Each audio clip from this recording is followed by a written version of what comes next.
예, 반갑습니다. 아리안의 문영석입니다. 예, 뒷배경이 이제 달라졌어요.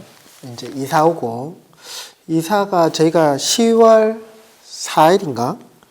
10월 7일 저희가 이제 입주를 했습니다. 하고 나니까 밀린 일들이 너무 많은 거예요. 뭐 전편에 유튜브 보신 것처럼 공사를 한 뭐 50일 정도, 2달 가까이 하다 보니까 업무를 많이 보지 못해서 한 달 정도는 계속 일을 좀 했던 것 같습니다. 일을 조금 하고, 그리고 뭐 저도 멋진 투자자라고 살고 싶어요. 이제 뭐 돈 공부를 계속 해야 되는데, 우리가 돈은 무엇일까? 보통 분들은 재산의 90% 이상이 부동산으로 이루어져 있습니다. 뭐 저도 마찬가지고요. 돈은 부동산일 수도 있고, 이건희 회장 같은 경우는 뭐 거의 한 20조 정도 재산이 있는데 20조 재산의 뭐 90% 이상이 주식으로 이루어져 있어요. 그래서 어떤 사람은 돈이 부동산이고, 어떤 사람은 주식이고, 어떤 사람은 달러이고, 어떤 사람은 금이고, 어떤 사람한테는 돈이 진짜 지폐 돈일 수도 있는 것 같아요. 그 돈이란 무엇일까? 이렇게 변하는 것 같아요. 변하는 거, 그죠? 그 변하는데, 우리가 이제 돈 공부를 하고 고민을 하고 재테크에 대해서 고민을 하는 이유는, 이 돈을 어디에 두면 더 많은 재산이 늘어날까? 더 효율적으로 운영할까? 이런 고민들을 하는 것 같아요. 이제 어떨 때는 우리가 부동산이라고 생각했는데 부동산이 오르지 않으면 속상하죠. 어떤 때는 저희가 주식이라고 생각했는데 친구 말 믿고 그 주식을 샀더니 주가가 떨어지는 거예요. 이건 돈은 주식이 아니라 진짜 돈으로 들고 있어야 되는구나. 이런 생각도 할 수 있을 것 같아요. 근데 이제 경제라는 건 계속 살아 움직이다 보니까 남들보다 더 쌀 때 사야 돼요. 남들이 부동산이 보지 않을 때 부동산을 사야 되고, 남들이 주식을 안 볼 때 쌀 때 주식을 사야 되는 거죠. 그런 것처럼 언제가 쌀 때일까? 변하고 있는데 그 흐름을 알 수 있는 가장 첫 번째, 부동산만 공부하면 어려울 것 같아요. 내가 보는 것만 볼 수 있고 보여지거든요. 근데 이제 그런 거를 어느 게 더 쌀까를 비교할 수 있는 거. 지금 부동산이 쌀까? 지금은 주식이 쌀까? 지금은 금이 쌀까? 지금은 달러가 쌀까를 신호를 주는 생물의 현장이 어디냐? 신문인 것 같습니다. 그래서 저도 저쪽에 신문이 가득 쌓여져 있는데 계속 좀 못 본 것 같아요. 못 보고 있다가 최근 이제 다시 저도 이제 제 밸런스를 원래대로 하려고 하니까 뭐 사실 변화, 남들보다 싼 때를 알려면 내가 그걸 판단할 수 있는 능력이 있어야 되거든요. 그래서 이제 신문 보는 거, 책 읽는 거, 그 다음 뭐 운동하는 거, 실질적으로 부동산을 보러 다니는 거, 이런 재테크하는 방법들이 있는데 그런 영상들을 또 리뷰해드리고, 최근에 이제 카페에 보면 댓글에 어떤 거 찍어주세요 하는 거는 제가 이제 그 영상들은 무조건 다 찍어드리겠습니다. 지금 질문 한 2가지 정도 있는데, 자, 그거는 요거 찍고 나서 주중에 다시 한번 촬영하도록 그렇게 하겠습니다. 11월 4일부터 월, 화, 수, 목, 금, 토 6일 동안 신문을 제가 읽었어요. 읽었는데 다시 촬영을 하려고 하니까 오늘 아침에 와서 또 1시간 동안 다시 봤어요. 딱 하나의 기사, 하나의 트렌드의 변화를 주는 시그널은 어떨 건가 해서 월요일에 하나, 화요일에 하나 각각 1개씩 해서 6가지로 제가 말씀을 한번 드릴게요. 11월 4일 월요일입니다. 11월 4일 월요일에 제가 눈에 띄는 딱 하나의 기사는 은행 예금 금리가 인하를 했어요. 최근에 그 기준금리 인하를 했죠. 그래서 예금 금리 인하는 시동을 하고 대출금리는 쑥 올랐대요. 그래서 최근에 신한국민 우리하나농협의 10월달 주택담보대출금리는 3.72였는데 3.95로 11월 4일 한 달 만에 올랐대요. 기준금리는 떨어졌는데 지금 이 기준금리가 바닥이라고 생각하니까 대출이자는 오히려 살짝 올랐는 형태고요. 예적금 금리 인하는 낯은 은행들 지금 보면 최저금리가 2.5였는데 2.2로 떨어뜨리고 1.2% 금리였는데 1%대로 금리 예금 이자를 낮추겠다 이러는 거예요. 대출 이자는 올랐고 예금 이자는 1%대. 뭐 최근에 신문에 보니까 0%대 예금 이자가 나온다라고 하더라고요. 이게 변화죠. 아, 내 돈을 은행에 둬야 될까? 부동산에 둬야 될까? 주식에 둬야 될까? 금에 둬야 될까?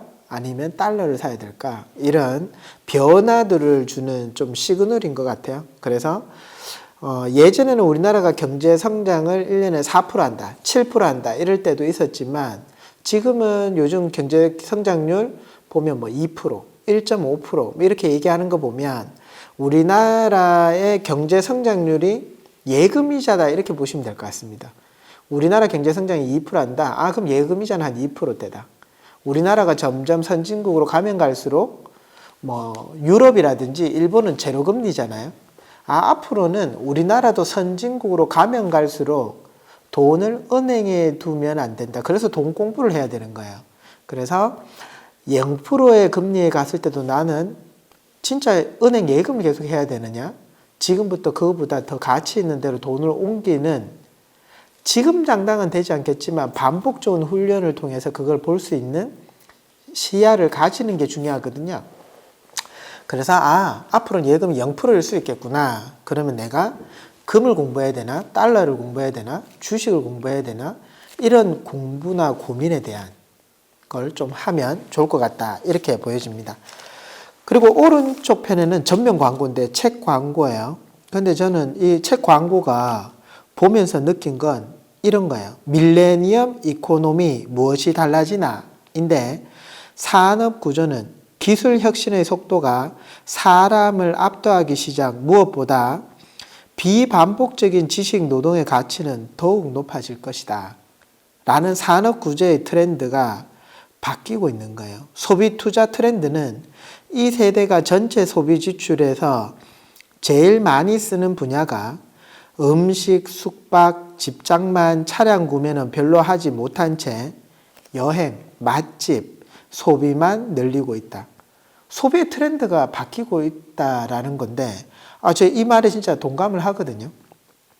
저축과 자산은 적은 소득이 아니라 늦어지는 자산 축적이 이 세대가 겪는 어려움의 본질이다.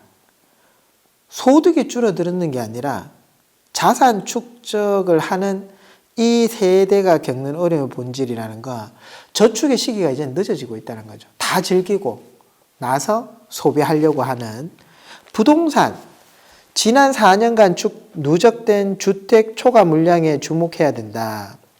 국내 경제 여건들을 고려할 때 상승 여력은 크지 않다. 공급량이 엄청 많은 거죠. 그래서 앞으로 지난 4년 동안 누적되는 주택의 양 때문에 앞으로 부동산에 문제가 줄 수 있겠다. 그래서 제가 밀레니얼 이코노미라는 이 책을 한번 읽어보고 싶어서 그냥 광고를 한번 읽어봤습니다. 화요일인데요. 화요일은 2050년 한국 인구 재앙이 덮친대요. 그래서 90세 인구가 2050년이 되면 90세의 인구가 20세보다 많아진다. 그래서 앞으로 인구가 고령화 시대로 접어든다. 이 내용이었는데요. 2050년이 되면 지금 현재 우리나라 구조로 보면 연령별로 15세 미만이 12% 전체 인구에, 그 다음 15세에서 64세가 72%예요. 근데 2050년이 되면 51%가 15세에서 64세, 65세 이상이 40%로 늘어난다는 거죠. 그럴 경우 어떻게 되느냐? 신문에서 나오는 내용은 이렇게 되어 있어요. 지금 경북 의성이나 영덕에 가면 어른들이 많으시죠. 젊은 사람들은 보기 어려운 그 시대가 전체 우리나라에 퍼진다. 이렇게 보시면 될 것 같습니다. 그래서 점점 인구는 그 고령화가 되고 나면 여기서 이야기하는 시그널이 뭐냐 하면 영덕 원룸 월세가 30에서 40만 원인데 꽉 찬대요. 왜냐? 사별과 이혼으로 인해서 노인 인구가 많아서 원룸에 사신대요. 그런데 큰 주택들은 아예 거래가 되지 않는다. 이렇게 된대요. 고령화가 되면 이제 큰 집이 필요가 없다. 그리고 많이 대량 생산, 많이 소비하지 않는다. 뭐 이런 내용들을 줘서 앞으로 돈은 큰 게 있지 않고 작은 거에 있겠구나. 그리고 소비가 예전처럼 대량화되지 않을 수 있겠구나. 뭐 이런 걸 볼 수 있는 것 같아요.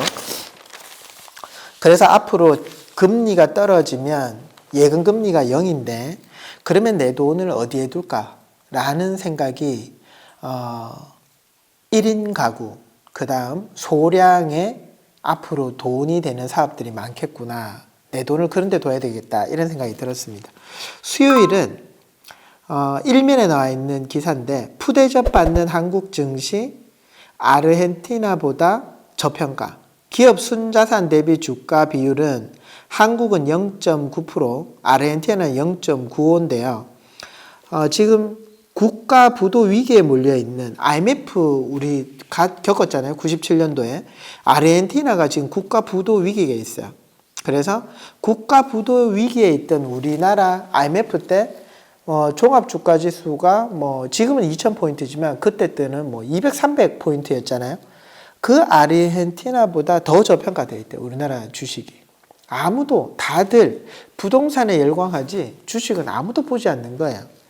그래서 결국은 그 주가 비율 대신 순자산 대비 주가 비율이라는 건 뭐냐? PBR이라는 건데 주가를 주당 순자산으로 나눈 비율이다.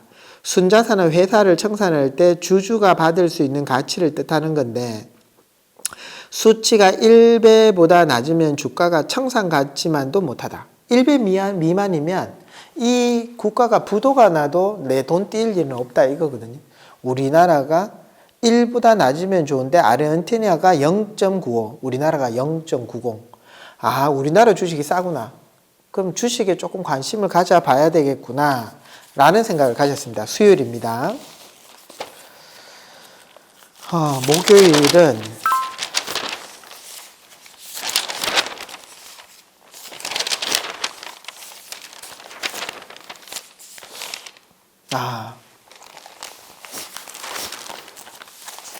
목요일이 11월 7일인데요. 손정희 회장이 크게 반성. 소프트뱅크 7.4조 원 분기 손실을 가졌대요.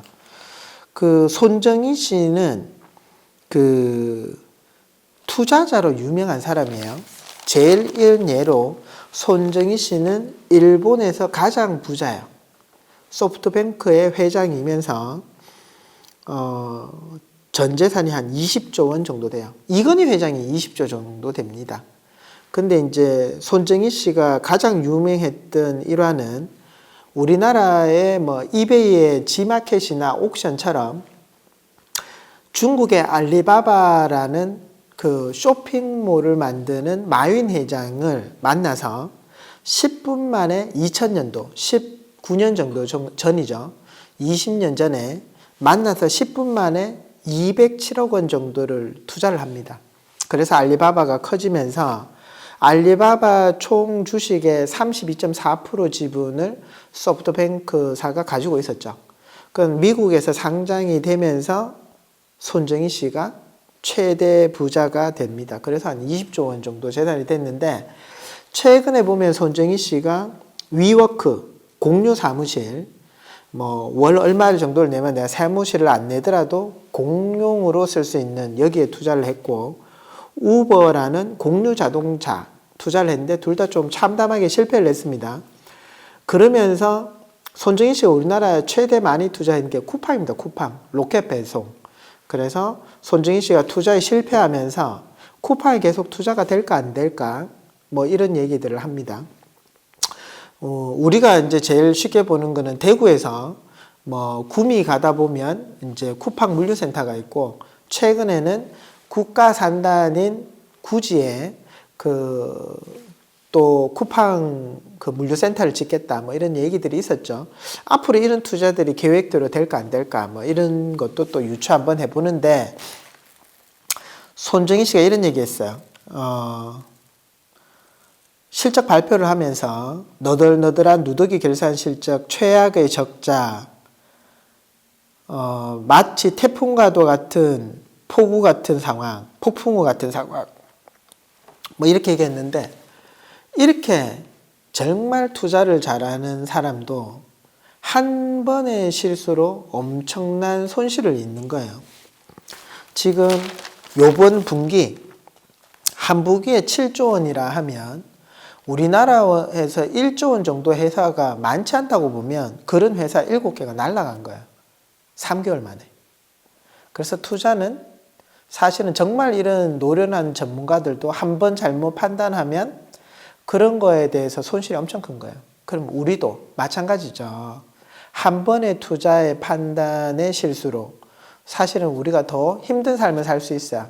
노련해지기 위해서는 이런 변화에 대해서 내가 하는 거를 계속 반복적으로 내가 가지고 있는 지식은 그냥 정체되어 있고 이 모든 세상은 변하기 때문에 이 속도가 월요일 날 신문에서처럼 이 속도가 우리가 생각하는 생각의 속도보다 훨씬 더 빠르다는 거예요.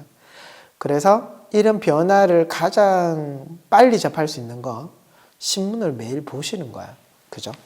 그래서 보시기 어렵다. 그러면 일주일에 한 번 이렇게 신문 보셔도 좋을 것 같습니다. 제 영상 그죠?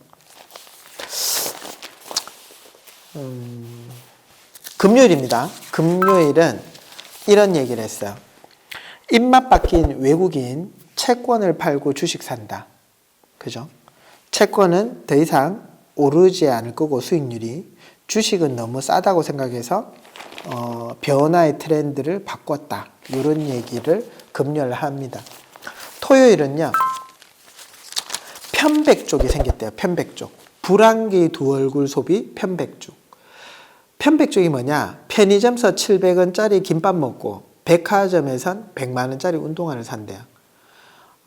젊은 친구들이 편의점에서 700원짜리 삼각김밥을 먹고 점심을 해결한대요. 8,000원짜리 설렁탕 한 그릇도 돈을 아낀답니다. 짠돌이 같지만 한순간 태도가 변한대요. 백화점에서 한 켤레 100만 원이 넘는 명품 운동화를 산다는 거죠. 편의점과 마트에서는 최저가, 파격 할인, 가성비 마케팅을 하는데 초저가도 아니고 명품도 아닌 어정쩡한 물건들은 이제 팔리지 않는데요. 저도 이렇게 생각이 들어요. 앞으로 사업은 정말 싸게 하든가 아니면 정말 고가의 비싼 전략들을 쓰는 트렌드만 사업이 살아남겠구나. 내 돈들을 어디에 둬야 될까? 뭐 이런 상상들을 해보는 거예요. 신문을 읽으면서.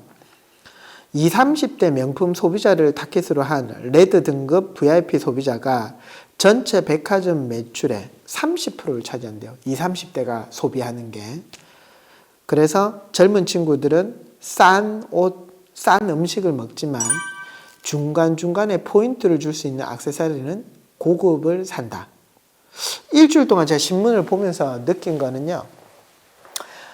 부동산은 비싸고 공급량이 많다. 주식은 싼 때이다. 뭐 요런 생각이 들고 투자에 있어서 뭐 워렌 버핏도 지금 현금 보유분이 사상 최대치 투자할 곳이 없다 이렇게 얘기해요. 그러면 결국은 지금은 투자를 조금 미루거나 관망하면 좋을 때이다 이런 생각이 듭니다. 오늘 한 주 동안 신문 짧게 요약해 드렸는데 앞으로 일주일마다 신문은 제가 또 이렇게 설명을 드리겠습니다. 오늘도 수고하셨습니다.